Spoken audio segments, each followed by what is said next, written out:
Smart মিটারের বিল বেশি আর শুধু খালি আমরা হইলে হইতো না, এর জন্য আমরা প্রতিবাদ করা লাগবো। এপিডিসিএল এ তার সবচেয়ে বড় সমস্যা দুইটা।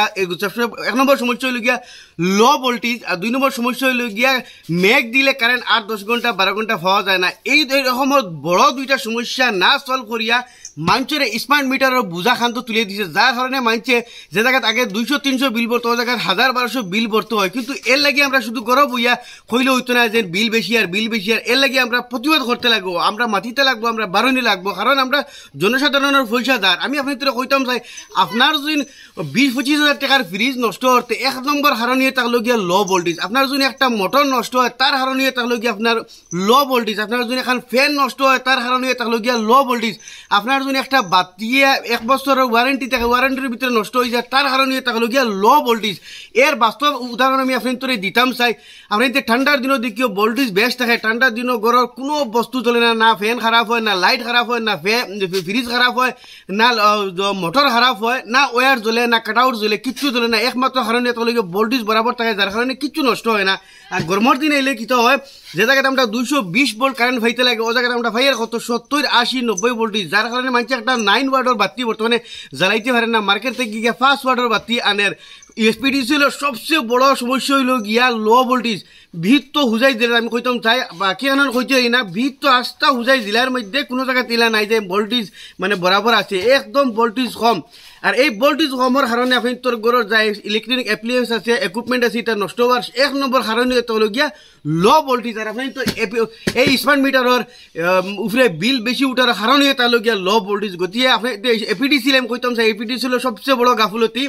তার সবচেয়ে বড় সমস্যা লো ভোল্টেজের প্রবলেম দূর না করিয়া এই স্মার্ট মিটারের বোঝাটা মানুষের উপরে তুলে দিছে। গতিকে সারা এখন সিলাইতে শুধু আমি আপনার তোরে কইতাম আপনি গরব হইয়া খাইলে কইলে হইতো না যে বিল বেশি আর বিল বেশি, আর আপনি এর লাগি প্রতিবাদ করা লাগবে, এর লাগি বারে লাগবে, কারণ জনসাধারণের পয়সা দার। আমি কইতাম চাই, বাংলাদেশের জনতা একজন প্রতিবাদ করিয়া বাংলাদেশের জনতার প্রধানমন্ত্রী একজন খাদাইতে দেশ থেকে কিনতে আমরাও যেন আমরা প্রতিবাদ করিতে আমরা লো ভোল্টেজের প্রবলেম দূর হইব।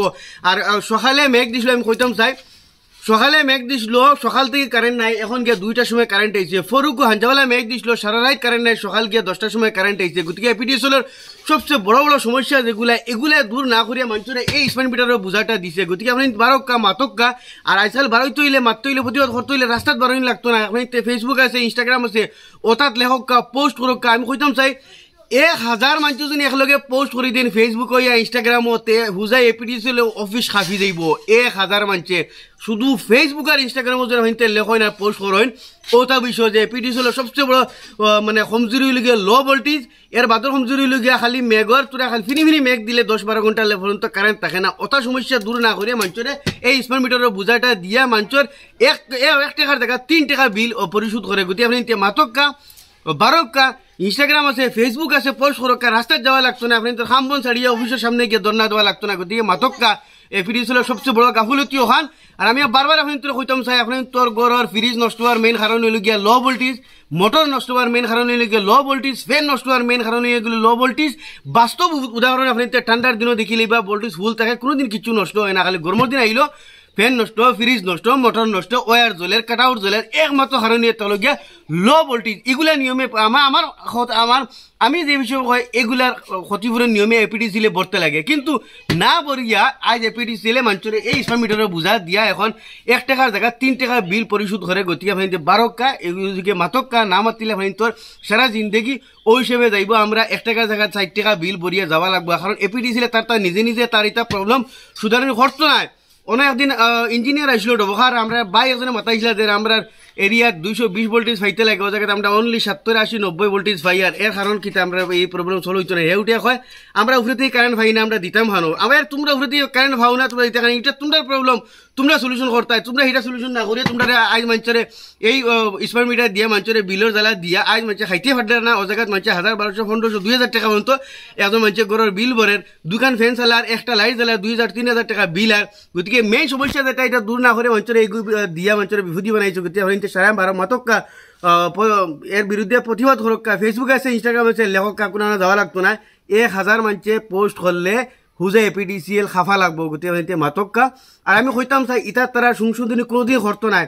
আজ যেন কারেন্ট মেঘ দেওয়ার লগে লগে কারেন্ট যায় গিয়া 12 ঘন্টা লেগে পর্যন্ত কারেন্ট থাকে না এর অতই লোক তারা কুটি কমজুরি তারা ওই যে কুটির মধ্যে অ্যাঙ্গেল যেটা আছে কাপ কমজুরি এগুলার মানে মেন লাইনের আশেপাশে গাছ থাকে যত থাকে এটা অ্যাডভান্স তারা খাটিয়ে রাখা লাগে কিন্তু করেন না কারণ তারা পয়সা বাঁচার এগুলো পয়সা বাঁচাইলে তারা ফকটও গিয়া আমার আর এটা এপিডিসিএল খাম আর সরকারি খাম এক কথা যে ইঞ্জিনিয়ারে কইছে যেন যে উপরে থেকে আমরা কারেন্ট পাই না আমরা কিতা করতাম তোর কারেন্ট পাও না তোর ব্যবস্থা করো না উপরে লেখো না যে আমরা কারেন্ট লাগে হুজাই দিলা অত মেগাওয়াট কারেন্ট লাগে তোমরা মনে জায়গায় 20 মেগাওয়াট কারেন্ট লাগে ওই জায়গায় তোমরা 3 মেগাওয়াট দিয়ে খাম চালাই দিরা কারণ বাকি বিষয় তোমরা ফকটও হারা রাখো আমরা এটা মাথা লাগবো এটা বিষয় এটা আপনি বারক্কা মাতক্কা কারণ এগুলা এপিডিসিএল খামে আর সরকারি খামে এক কথা কারণ আমরা না মাতিলে না পারিলে প্রতিবাদ করলে তারা এগুলা গিয়ে কাম করতো না কারণ একটা জিনিস বড় হইতে হইলে একটা কাম করতে হইলে তারা মানে সময় দেওয়া লাগবে তারা ডিউটি বরাবর করা লাগবে সরকারি খাম আর এপিডিসিএল খামে এক কথা সরকারের ডিউটি থাকে 8 ঘন্টা বরাবর 2 ঘন্টাও করেন না ওই হিসাবে তারা নিজে নিয়ে কোনো তারা খান তো বোঝা তুলব না গতিকে আমরা মাথা লাগবো এই বিষয়ে কারণ লস আখির আমরা